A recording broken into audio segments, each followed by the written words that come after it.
So Buddhism, they were all through intellects. They were all arguing through intellects.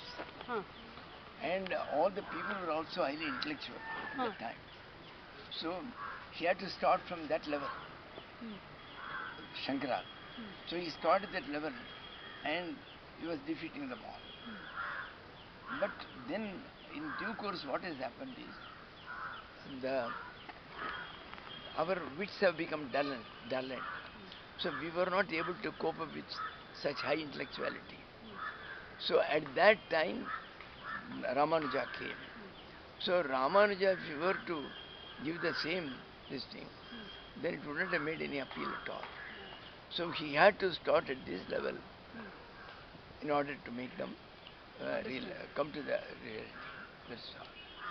So wherever you come, even if you think of a God with a nose, with a head, with a ear and all that, finally that will send you to the altitude. That's all. Afterwards there is no necessity for your effort. This is told in Bhagavatam. Anichanto anving gatim premte. They don't want. They say we are happy with this. But they will say, no Baba, this is not the reality. You go further. So they will send you. Because we are part of the totality. We can never be a seer. There is no other object in this world. We are the only subject. So we have to, everybody has to reach that stage. So through that also finally you reach that stage. But that is essential. Because people were only fit for that. At that time.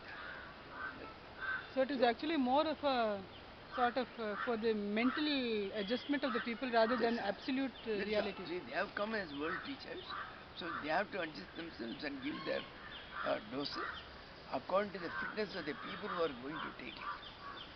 According to the patients, their medicines have been prepared. That's all. Different constitution also. Different constitution. Different spiritual constitution. Our physical constitution is different. It is the spiritual conditioning and accordingly. So it is not very high later. So everywhere it is shown. There is a special subject in economics. There it is dealt with. See, nothing can remain at the same level of efficiency.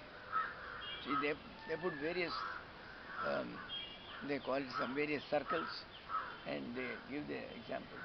Say there is a lot of corruption. Then slowly they begin to tighten up the administration. So tightened up, it became very tight. Then what has happened is, then it cannot remain tight for long. Anything which is kept tight has to become loosened. And they are there. So it becomes loosened.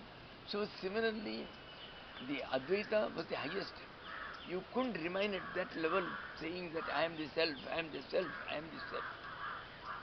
So it has to come down. It may not come down to the level of people just worshipping useless ghosts and other things and trees. And that's what they were doing, rocks and all those things. So he wanted to give them a direction where even though they don't go up to the level itself, but they can go towards it. And that was a God with the thing. Because who are you? Who am I? It is the same self has taken all these forms. When it has taken all these forms, can it not take the form of Jesus? Can it not take the form of Krishna? Can it not take the form of Rama? So whatever form you want, it can take. That is why. So that is why he had to start at that level. But finally, nobody will remain at that level. He will be pushed automatically, willing or not, he has to reach that higher level. That is so very linked with linking with Deha Buddhya Dasoham. Deha Buddhya Durancheha. Exactly. But that happens for a man having his different moods. Different moods, yes. Because till such time as you are settled 100% at the self level, now you may think that I am the self, I am not the body. But tomorrow morning when you get up, you have your coffee, your mood will be different. Yeah, not so good. How good? I don't like that self business. How can I be God? How can I be self? So in that case, alright, when you are identifying yourself with the body, Deha Buddhyatu Dasoham, then you say, see, these are all methods of taking away the ahankara. That is the ego. Otherwise, you will say, I am God, and completely your entire interpretation will be different and you will be. So, for that purpose, they said, be the servant of that Lord. So, that means surrender. And Bhagavan has told those people who are unfit or who are unable to go ahead with the who am I business, for them surrender is the best. Even partial surrender is okay. This is what he has told. So ultimately this surrender is always very good. That's all. After telling all the yogas, Krishna tells to Arjuna, finally, Mamekam Saranam. You only come to me. That is, you give the full power of attorney to him. Lord, this body yours, you do what you can. He cannot deal with the Atman because the Atman is the same as he.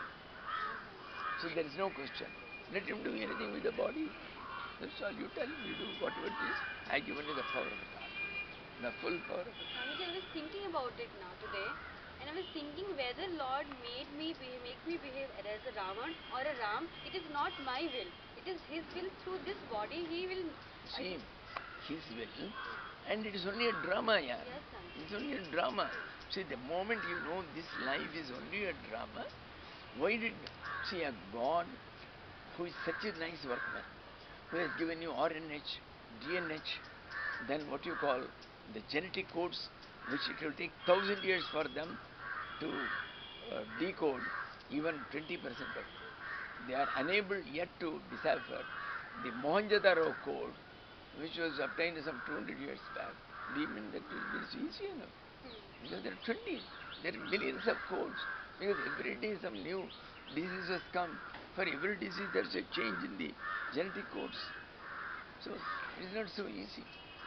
So such a God, why did he give unnecessarily a dream? Why did he give unnecessarily a sleep? Both were required.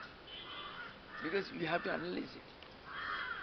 So in that dream you are seeing people. They are as true as you and I now talking. But ultimately what happened? Then you found when you woke up to the third state. When you woke up, then you said, oh my Lord, it was a nightmare, it was a dream, it was not that. So you came back. So in order to show you, this life you think everything is real, it need not be. What you see need not be real, what you hear need not be real, the entire thing is a fiction, and you are the seer of all. You are the seer of the drama. So the seer of the drama never dies. He has got no death because he had no birth. Seer of the drama is one. And he has taken all the forms and he sees them. It is his TV. He has got 20 million TVs going at the same time. One of you, one of me, one of her, one of you. See, when once the concept of it comes to you, the entire thing is so beautiful, you will just die of the enjoyment. Yes,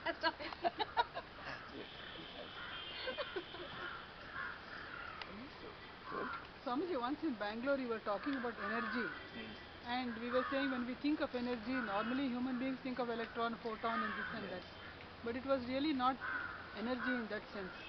Yes, because we know only matter and energy. Yes. In matter we know only solid, liquid and gas. Correct. Beyond that we do not know. Correct. See, our vocabulary is poor. This is the vocabulary of ignorance. So we don't know what things exist there. See, at the higher state when you go, when all these things go away, then you do not know what to call things what you see. And at that time you are not seeing at all. Correct. You are the only seer and who looks at all. Correct. So all these things do not apply at all. At that time there is nobody to whom these doubts can come. Because there is nobody else. There is nobody else. So the entire thing arises only at the level of ignorance.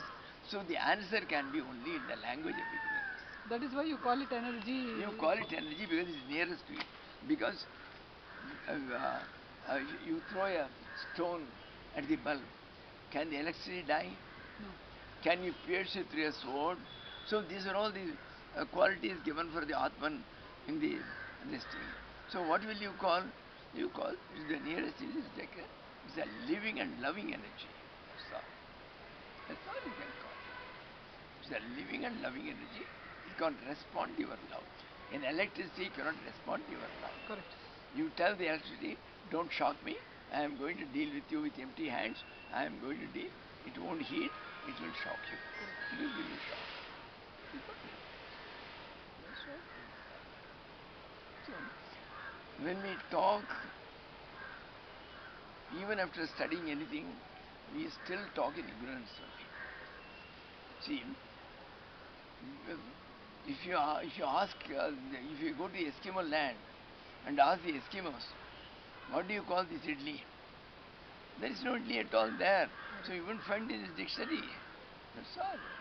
But you will make up something. You will only say it is rice flour bloated cake. Right. That's what you will say. A rice flour cake. So a rice flour cake is far different from it. But that is the nearest approach you can have. That's all.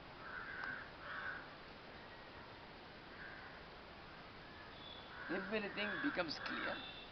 Don't bother about doubts. Doubts will arise till the last day. As long as there is a mind, there is a doubt. As a doubt. But you clear those doubts which come in the way of for sadhana. I am sitting for meditation. My mind goes to 100,000 places. So what shall I do? It's a very valid question. If you say, Swamiji, was Ramana greater or Shivananda greater? It is purposeless. You have nothing to do with it. Damn it. This question is not to be answered. It's not to be raised at all. Leave it. All these doubts will be cleared later. These are all gossips. That's all. That's my question. So we have to keep ourselves to those doubts which come as an impediment in our daily sadhana. Those things we have to be clarified. Yes, 100%. That's all. Beyond that, there is no meaning in asking 1,000 questions. When you when you get your emancipation, do you still see the world? Wait and see, or you will know whether you see the world or not. Why should you ask now? So it's not a vital question. So we should be able to distinguish between vital questions and unimportant.